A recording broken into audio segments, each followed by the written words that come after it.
Bismillahirrahmanirrahim. Assalamualaikum warahmatullahi wabarakatuh. Saya Satria Nusabidin sebagai ketua kelompok tim.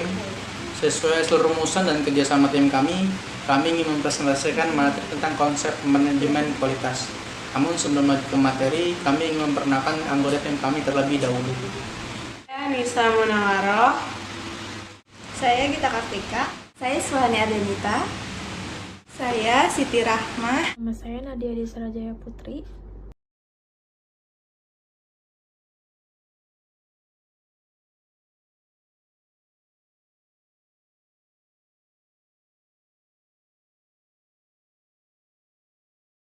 Pengertian kualitas.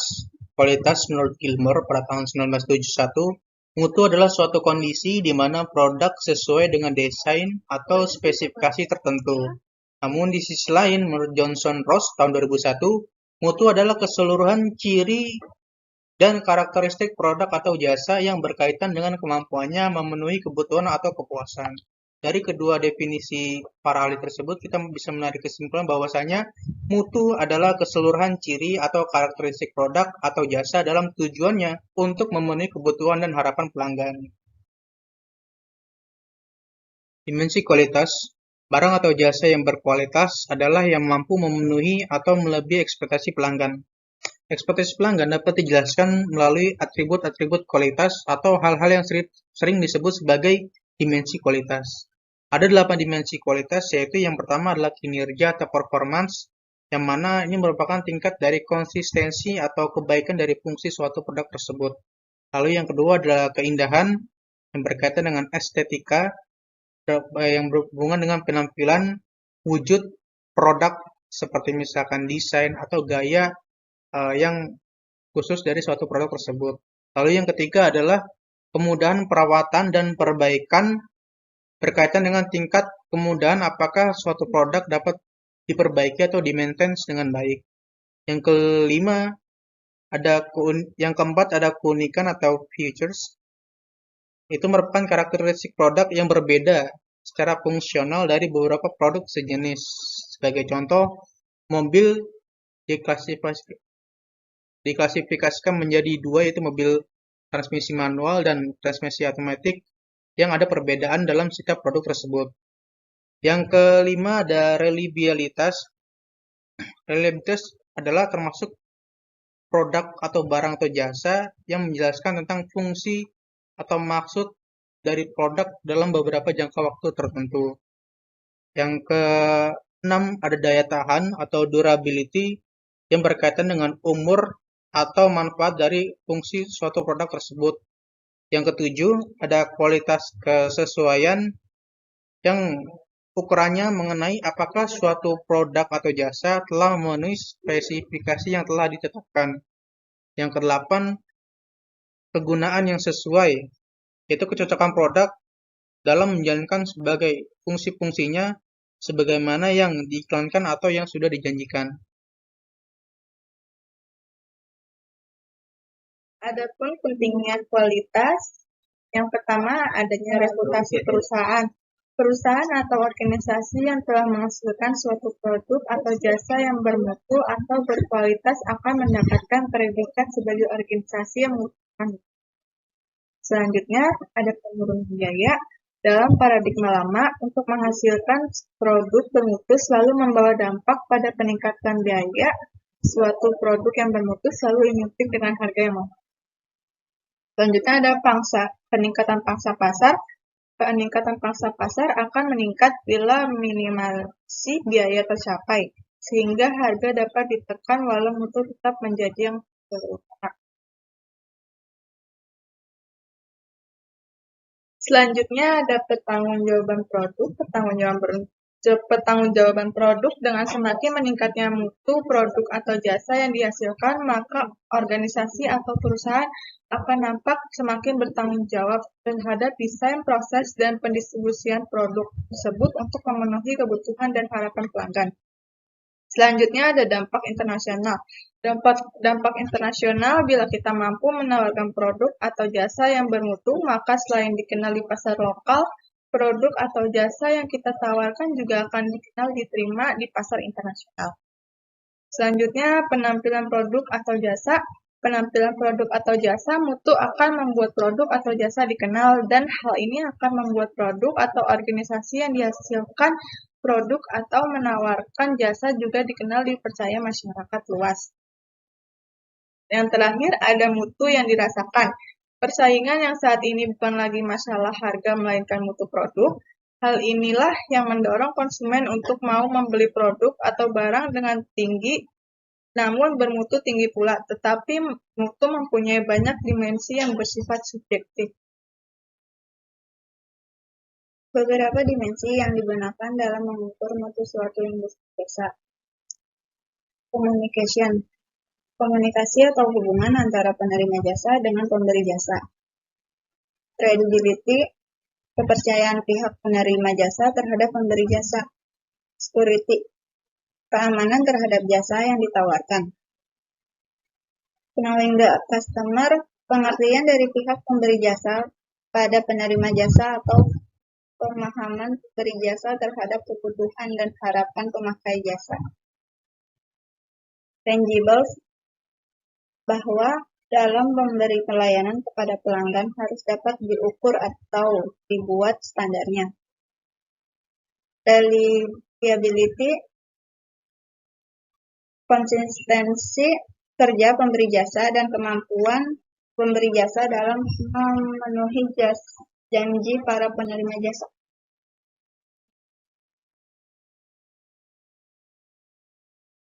Selanjutnya, responsif.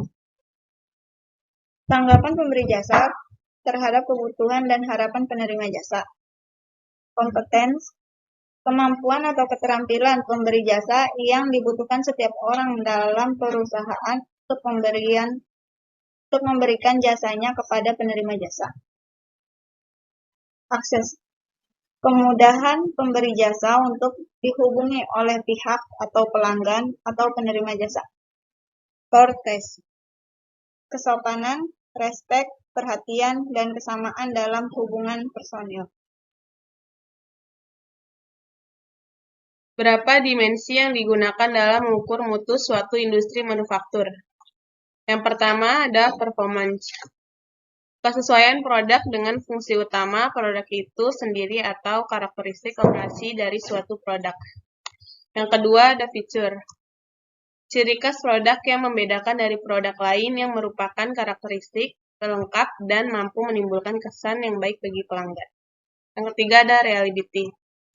Kepercayaan pelanggan terhadap produk karena kehandalannya atau karena kemungkinan rusaknya rendah. Yang keempat ada conformance. Kesesuaian produk dengan syarat atau ukuran tertentu atau sejauh mana karakteristik desain dan operasi memenuhi standar yang telah ditetapkan. Yang kelima ada durability. Tingkat keawetan produk atau lamanya umur produk. Yang keenam, serviceability. Kemudahan produk itu bila akan diperbaiki atau kemudahan memperoleh komponen produk tersebut. Selanjutnya ada estetik. Keindahan atau daya tarik produk tersebut. Yang terakhir ada perception.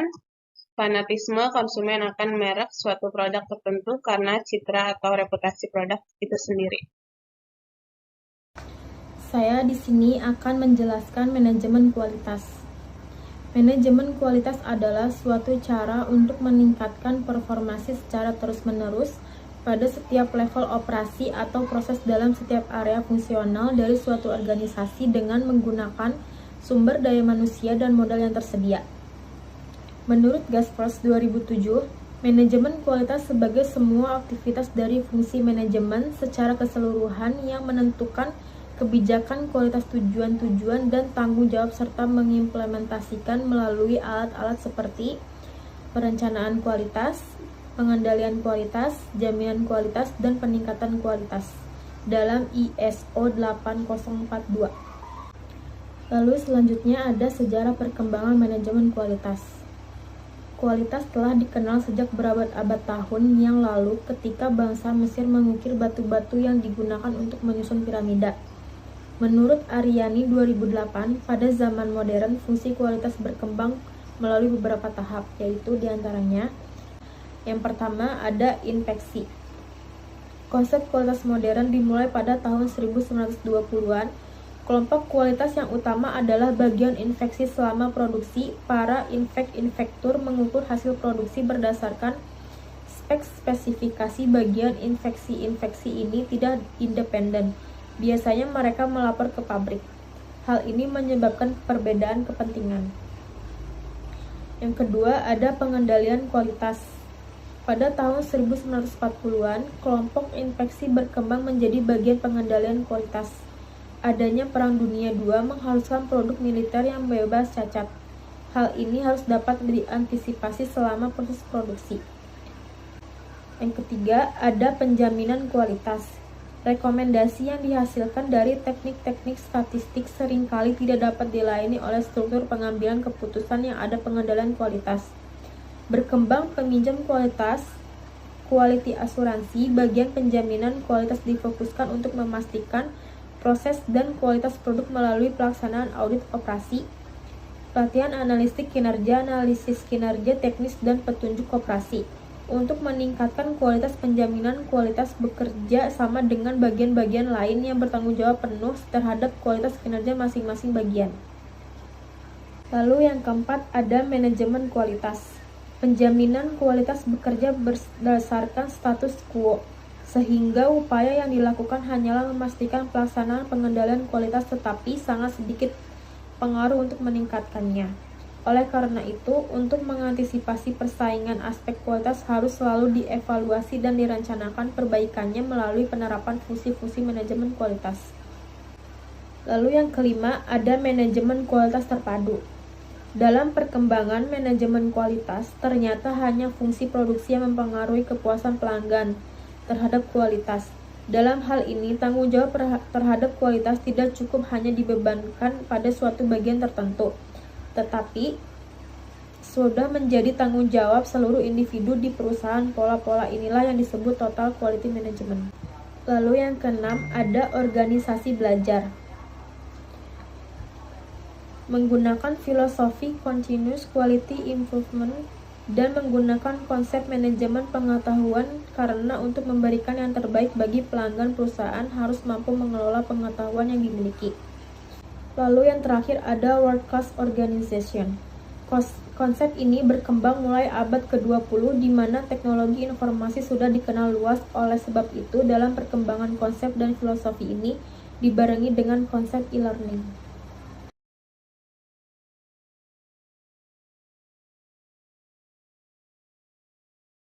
Selanjutnya ada total quality management. Menurut Prihego, total quality management merupakan pendekatan terpadu untuk memperoleh dan mempertahankan output berkualitas tinggi, dengan fokus pada pemeliharaan, perbaikan berkelanjutan, dan pencegahan kegagalan di semua tingkatan dan fungsi perusahaan untuk memenuhi atau melampaui harapan konsumen.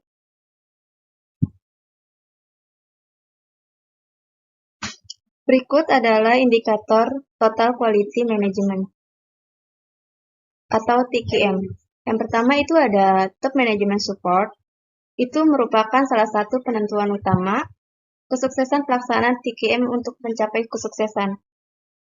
Top Management senantiasa menjadi pioner dalam penerapan dan pendorong pendekatan TQM. Top Management senantiasa bertanggung jawab penuh atas produk atau jasa yang ditawarkan kepada pelanggan. Top Management senantiasa menjadi pemimpin yang dapat memberikan motivasi kepada seluruh karyawannya. Yang kedua, itu ada Quality Information. Menurut Martins, informasi tentang kualitas harus tersedia dan informasi harus menjadi bagian dari sistem manajemen. Catatan tentang indikator kualitas harus disimpan termasuk serap pengerjaan ulang dan biaya kualitas. Yang ketiga itu ada proses manajemen. Proses manajemen adalah suatu pendekatan sistematis di mana semua sumber daya suatu perusahaan digunakan dengan efisien dan efektif untuk mencapai kinerja yang diinginkan. Yang keempat itu ada product design. Semua departemen harus berpartisipasi dalam proses desain dan bekerja sama untuk mencapai desain produk yang sesuai dengan harapan pelanggan atau konsumen, sesuai dengan teknis, kendala teknologi, dan biaya perusahaan. Supplier involvement kualitas merupakan faktor yang lebih penting daripada harga dalam memilih supplier. Hubungan jangka panjang dengan supplier harus ditetapkan dan perusahaan harus bekerja sama dengan supplier untuk membantu meningkatkan kualitas produk atau jasa. Customer involvement, kebutuhan pelanggan dan kepuasan mereka harus selalu diingat oleh semua karyawan. Hal ini diperlukan untuk mengidentifikasi kebutuhan dan tingkat kepuasan konsumen. Workforce management merupakan tenaga kerja memiliki panduan tentang prinsip-prinsip seperti pelatihan, pemberdayaan pekerja, dan kerjasama tim. Rencana yang memadai untuk rekrutmen karyawan dan pelatihan karyawan harus dilaksanakan dan pekerja mempunyai keterampilan atau kemampuan untuk berpartisipasi dalam proses perbaikan produk atau jasa. Yang terakhir itu ada employee empowerment, pengukuran spesifik mengenai pemberdayaan karyawan, mencakup tingkat lintas departemen atau lintas fungsi dan kerjasama tim yang digunakan, tingkat otonomi karyawan dalam pengambilan keputusan, tingkat interaksi karyawan dengan pelanggan, dan sejauh mana sistem usulan karyawan yang digunakan. Prinsip TKM berfokus pada pelanggan, yang mana customer dapat menentukan tingkat kualitas suatu produk atau jasa, apakah memang produk ini dapat layak dinikmati oleh pelanggan. Lalu yang kedua adalah keterlibatan karyawan. Semua karyawan berpartisipasi untuk mencapai tujuan bersama, yang intinya ingin mendapatkan hasil yang lebih baik. Yang ketiga, peningkatan berkesinambungan. Komponen utama dari TKM adalah perbaikan terus-menerus. Perbaikan terus-menerus akan menyampaikan peningkatan yang lebih tinggi terhadap kualitas terhadap proses dari suatu produk tersebut. Yang keempat, sistem terintegrasi. Proses mikro menambah proses yang lebih besar dan semua proses digabungkan ke dalam proses bisnis yang diperlukan untuk menentukan dan menerapkan strategi. Yang kelima, ada pendekatan strategis dan sistematis, di mana ini merupakan bagian terpenting dari manajemen kualitas adalah pendekatan strategis dan sistematis untuk supaya mencapai visi dan misi dari tujuan organisasi tersebut. Yang keenam, peningkatan berkelanjutan, yang mana perbaikan kelanjutan mendorong suatu organisasi untuk menjadi analitis dan kreatif dalam menemukan cara untuk lebih kompetitif dan lebih efektif dalam memenuhi harapan pemangku kepentingan. Yang ketujuh, pembuatan keputusan berdasarkan fakta. Untuk mengetahui seberapa baik kinerja suatu organisasi, data tentang ukuran kinerja itu sangat diperlukan, yang mana mewajibkan TKM mewajibkan organisasi untuk terus mengumpulkan dan menganalisis data guna meningkatkan akurasi pengambilan keputusan, mencapai konsensus, dan memungkinkan prediksi berdasarkan riwayat masa lalu. Yang kedelapan, ada komunikasi. Selama perubahan organisasi serta bagian dari operasi sehari-hari, komunikasi yang efektif memainkan peran besar dalam menjaga moral dan memotivasi karyawan di semua tingkatan. Tempat dan waktu penelitian. Tempat penelitian. Lokasi penelitian yang akan digunakan oleh peneliti mengenai konsep manajemen kualitas dilakukan di instansi dan perusahaan. Penelitian ini berfokus pada bagaimana sebuah perusahaan menjaga kualitas produknya dengan menerapkan organisasi biaya kualitas menjadi subjek penelitian pengusaha yang menggunakan informan yang peneliti pilih berdasarkan kategori yang telah ditentukan untuk mewakili topik penelitian. Waktu penelitian. Waktu yang peneliti dedikasikan untuk penelitian ini dilakukan pada bentuk skripsi dan data termasuk penyajian selama kurun waktu kurang lebih 1 bulan, 15 hari untuk pengumpulan data, dan 15 hari pengolahan tanggal pemberitahuan izin penelitian proses konsultasi yang dilakukan. Selanjutnya, pendekatan dan jenis pendekatan. Pendekatan penelitian. Suwarno menjelaskan sebagaimana yang dikutip Tanse, pendekatan kuantitatif mementingkan adanya variabel-variabel sebagai objek penelitian dan variabel-variabel tersebut harus didefinisikan dalam bentuk operasionalisasi variabel masing-masing. Tanse 2009. Penelitian kuantitatif bertumpu sangat kuat pada pengumpulan data berupa angka hasil pengukuran. Karena itu, dalam penelitian ini statistik memegang peran penting sebagai alat untuk menganalisis jawaban masalah. Beberapa karakteristik dalam penelitian kuantitatif antara lain, yang pertama ada kejelasan unsur, itu ada tujuan, pendekatan, subjek, sampel, sumber data sudah tetap dan rinci sejak awal.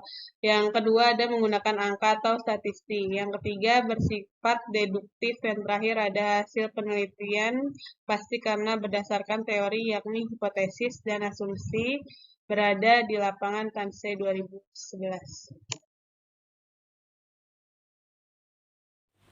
Jenis pendekatan berdasarkan bidangnya meliputi penelitian pendidikan, penelitian sejarah, penelitian bahasa, penelitian ilmu teknik, penelitian biologi, penelitian ekonomi, dan sebagainya menurut Tanse 2009.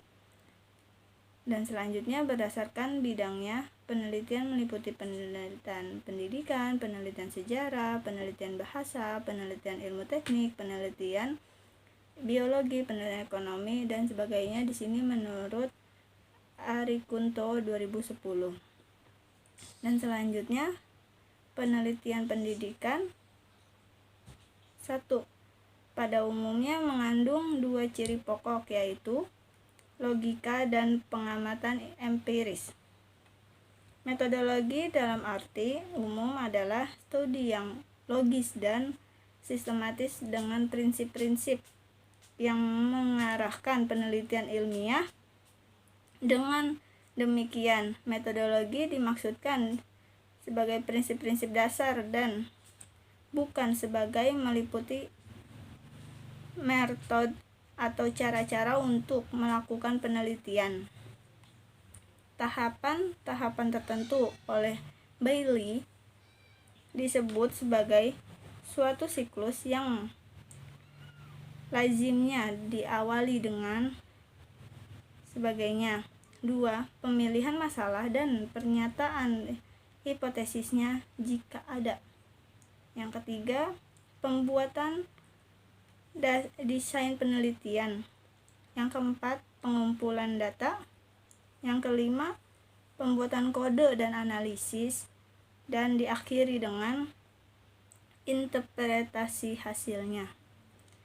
Penelitian pendidikan merupakan suatu kegiatan yang diarahkan kepada pengembangan pengetahuan ilmiah tentang kejadian-kejadian yang menarik perhatian pendidikan. Tujuannya ialah menentukan prinsip-prinsip umum atau penafsiran pendidikan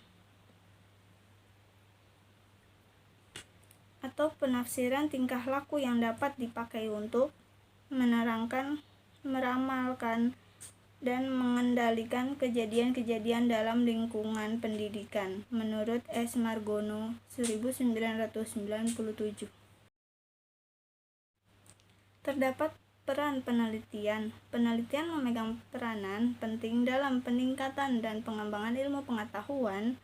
Pada prinsipnya, penelitian adalah usaha dan tindakan untuk mengembangkan dan mengembangkan ilmu pengetahuan. Hasil dari penelitian sangat bermanfaat banget bagi ilmu pengetahuan, sehingga harus diperhatikan untuk memenuhi syarat-syarat tertentu dalam penelitian, seperti metode ilmiah menurut kerangka dan sistematis yang terencana.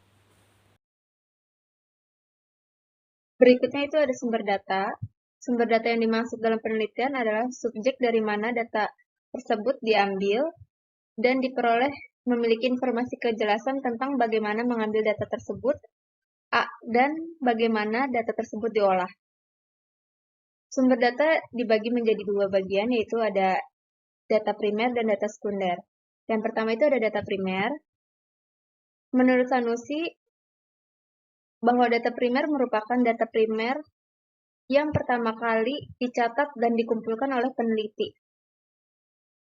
Dari data primer di atas dapat disimpulkan bahwa data primer adalah dokumen yang didapat secara langsung melalui pihak pertama dan didapatkan melalui observasi dan wawancara. Selanjutnya yang kedua itu ada data sekunder.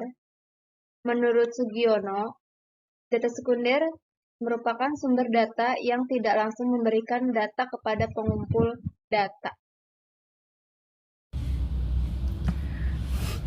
Adanya teknik pengumpulan data. Pada dasarnya, data adalah kumpulan informasi atau keterangan tentang sesuatu yang diperoleh melalui pengamatan atau penelusuran dari sumber-sumber tertentu.